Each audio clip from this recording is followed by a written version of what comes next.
Olá, estudantes do 7º ano. Neste vídeo vamos falar sobre contos. Vamos analisar os elementos da narrativa. Eu quero parabenizar vocês por estarem aí acompanhando as videoaulas, espero que aprendam bastante. Também é sempre importante a gente frisar a importância de vocês fazerem as atividades que são propostas pelos professores. Embora vocês depois terão acesso à resposta correta ou uma sugestão do que seria a resposta correta, mas é sempre importante vocês primeiro fazer a atividade antes de verificar a resposta. Esse é um exercício cognitivo necessário que vocês colocam aí o cérebro em funcionamento, o aparato cognitivo, né, as estruturas responsáveis pela aquisição dos conhecimentos em funcionamento, para poder aprender de fato. Não só se aprende quando se treina a mente para o aprendizado. E os exercícios, as atividades, são essa possibilidade de vocês, eles ofertam essa possibilidade de vocês aprenderem de fato, né? Então, vamos ver quais são os objetivos. A gente tem aqui, ó, narrar é o mesmo que contar uma história, né? Vocês provavelmente já tiveram aí contato com várias narrativas, né? Então, os objetivos consistem em reconhecer os elementos da narrativa de um conto. Que temos a presença do narrador, que pode ser em primeira ou em terceira pessoa. Se ele conta o que aconteceu com ele, é um narrador em primeira pessoa. Se aconteceu com outro, é um narrador em terceira pessoa. Temos a presença dos personagens, né? Isso é comum nas narrativas. O espaço ali, o local onde os fatos acontecem, o ambiente. O tempo, esse tempo pode ser ali visível no calendário, né? Pode ser um tempo que ilustra quantos dias, quantas horas, quantos meses. Pode ser um tempo histórico, né? Na década de 30, na década de 40, no século passado, quando que aconteceram, né? Esse quando se refere ao tempo. Também pode ser um tempo psicológico de duração dos fatos, tal qual o personagem sentiu, né, as impressões sensoriais dele, né, aí seria um tempo mais psicológico, o tempo de duração dos acontecimentos, certo? E também temos o enredo, né? O enredo se refere justamente à sucessão dos acontecimentos dentro de uma narrativa, né? Todas as ações dos personagens, os diálogos, o desenvolvimento ali, o desenrolar da história, nós chamamos de enredo, certo? Então, vamos entender melhor lendo uma história. Vamos ler então? Voltando da escola para casa. O caso de uma complicada família canina, por Ricardo Azevedo. O menino estava voltando a pé da escola. A vida para ele parecia uma coisa sempre igual. Chegar em casa, comer, fazer lição, brincar, tomar banho, jantar, dormir, acordar. No dia seguinte, tudo a mesma coisa outra vez. Um ruído veio de um terreno baldio. Parecia uma voz.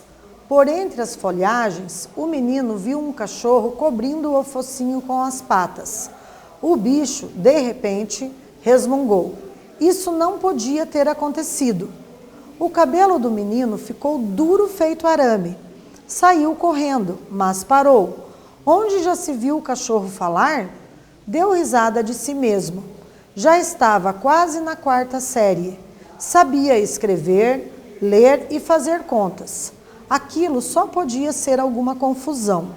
Deu meia volta e passou de novo pelo terreno baldio.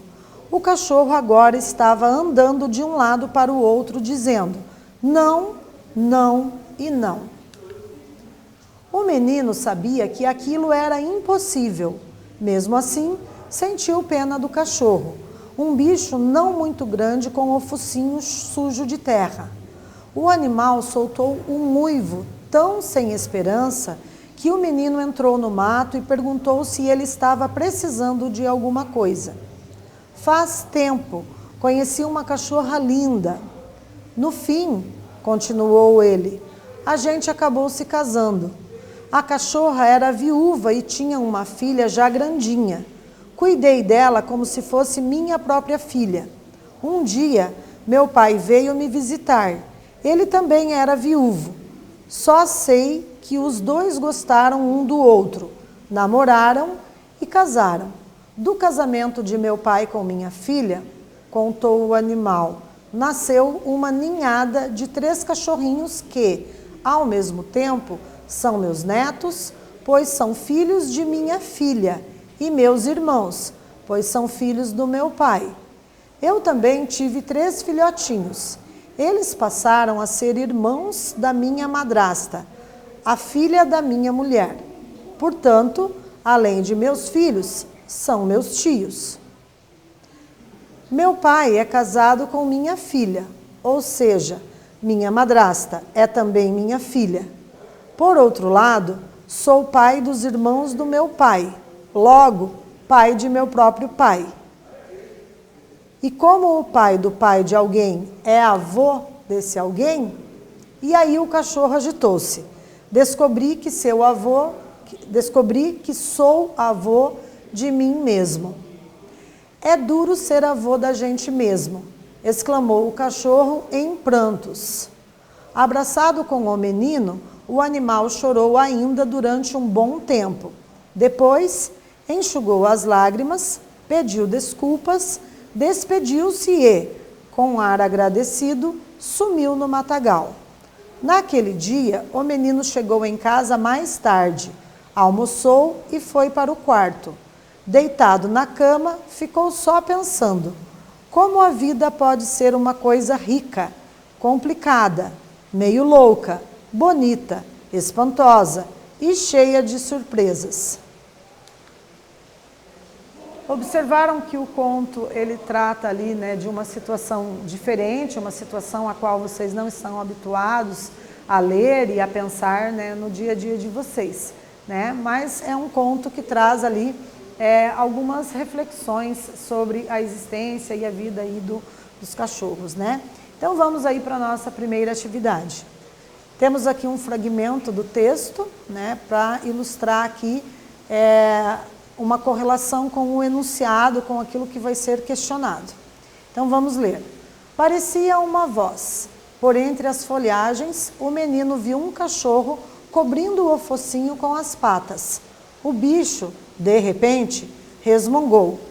Isso não podia ter acontecido. E aí, a partir desse fragmento, é possível a gente acertar essa pergunta?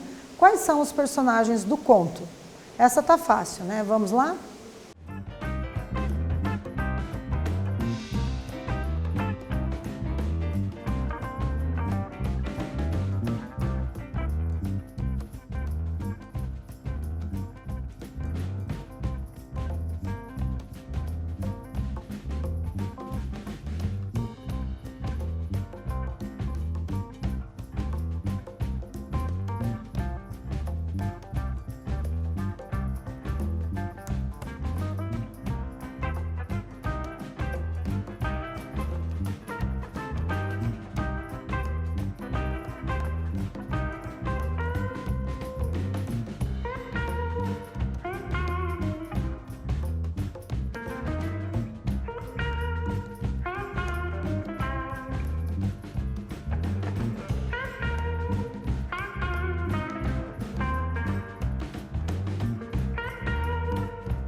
Retornando então, os personagens do conto são o menino e o cachorro, certo?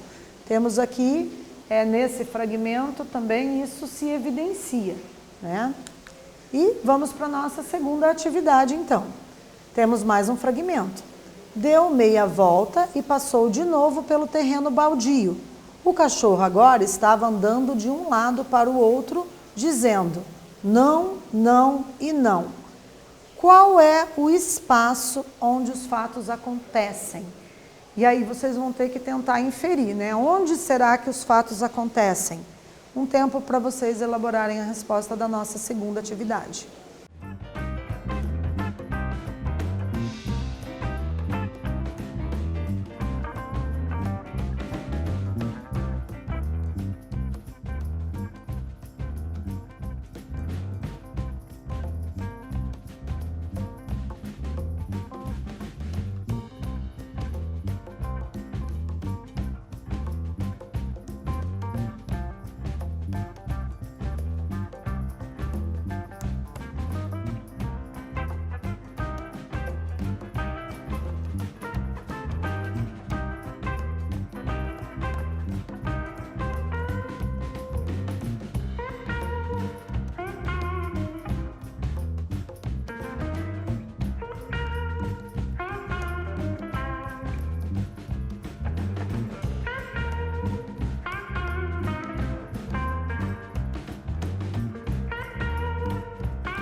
Então, pessoal, retornando, observem lá que os fatos acontecem em um terreno baldio, né? Se vocês colocaram alguma frase parecida, mas que remeta a esse espaço, esse local onde os fatos aconteceram, também vai estar correta a resposta de vocês, né? Não estava explicitado no texto, então vocês têm que fazer uma inferência, né? Tentar deduzir ali onde mais ou menos os fatos podem ter acontecido, né?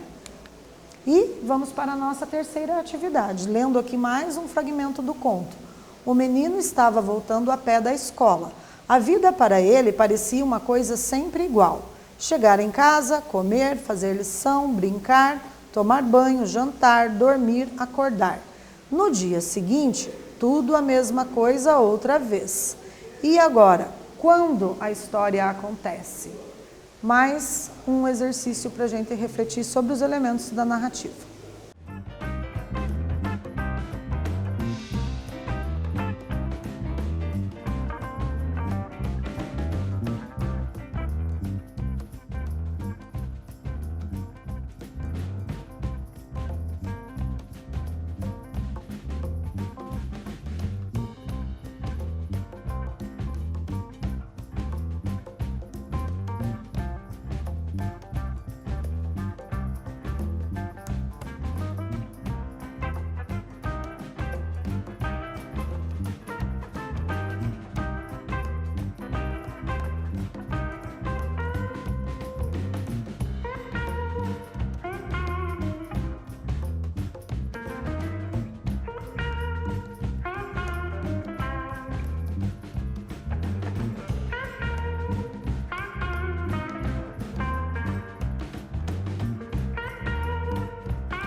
Então, voltando, olhem lá, quando o menino estava voltando voltando da escola, né? Então, aconteceu ali no percurso, no trajeto, né?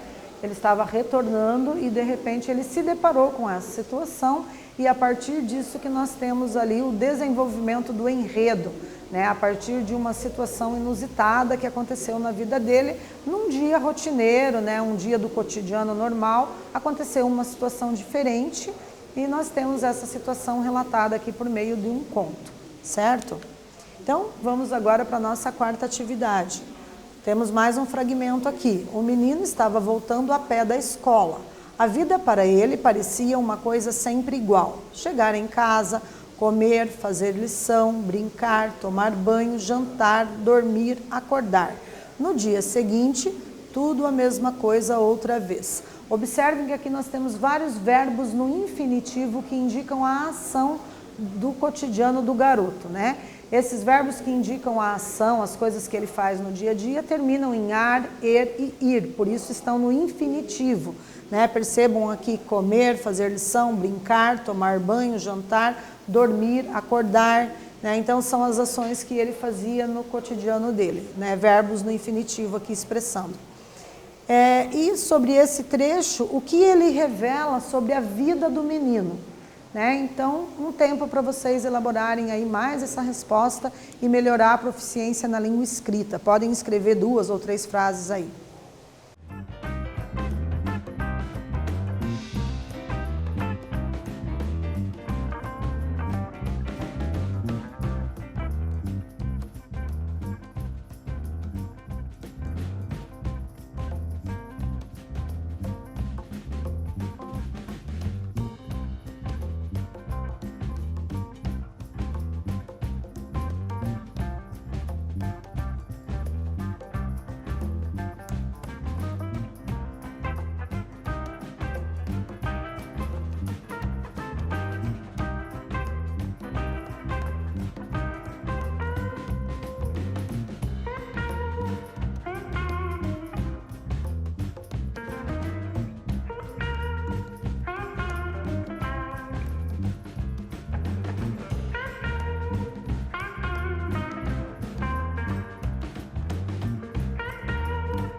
Então, pessoal, observem aqui que esse fragmento do texto, ele revela que existia uma rotina, talvez um pouco monótona, né? Então, a ideia de monotonia significa expressar que as coisas sempre acontecem da mesma forma, né, todos os dias. Então, as ações que estão ali expressas por meio dos verbos no infinitivo ilustram esse cotidiano monótono do garoto, né? Então, os verbos no infinitivo, para a gente retomar, eles terminam em ar, ou ir, assim como todos os verbos da língua portuguesa, né, com exceção do verbo por. Né? Os verbos que terminam em ar são da primeira conjugação, então nós temos aqui chegar, tomar, jantar, acordar, né? Verbos primeira conjugação porque terminam em ar. Eu sei que são verbos porque dá para conjugar. Eu acordo, tu acordas, ele acorda, eu chego, tu chegas, ele chega e por aí vai. Né? Os verbos da segunda conjugação terminam em er. Então, nós temos aqui o verbo comer, fazer, né, ilustrando aí a segunda conjugação. E da terceira conjugação terminam em ir, né? Temos aqui o verbo dormir, indicando aqui uma ação monótona do garoto, né? E lembrando que o verbo por, que é a exceção, ele se situa como um verbo da segunda conjugação, né? Apesar de ser o único verbo que termina em or, mas ele sofreu algumas variações e se considera que ele está na segunda conjugação, como se ele terminasse em er, né? Veio de poer, ponere, né? Da palavra poente, e com o passar do tempo acabou se constituindo no verbo por e é considerado da segunda conjugação. Só para a gente refletir sobre alguns elementos linguísticos aqui, no caso, os verbos no infinitivo indicando as ações do dia a dia do garoto, ok? Então, nessa aula nós lemos um conto, né, identificamos os personagens, o tempo e o espaço da narrativa. Vimos ali algumas características que são específicas do conto enquanto gênero discursivo literário. Espero que vocês tenham gostado e até breve.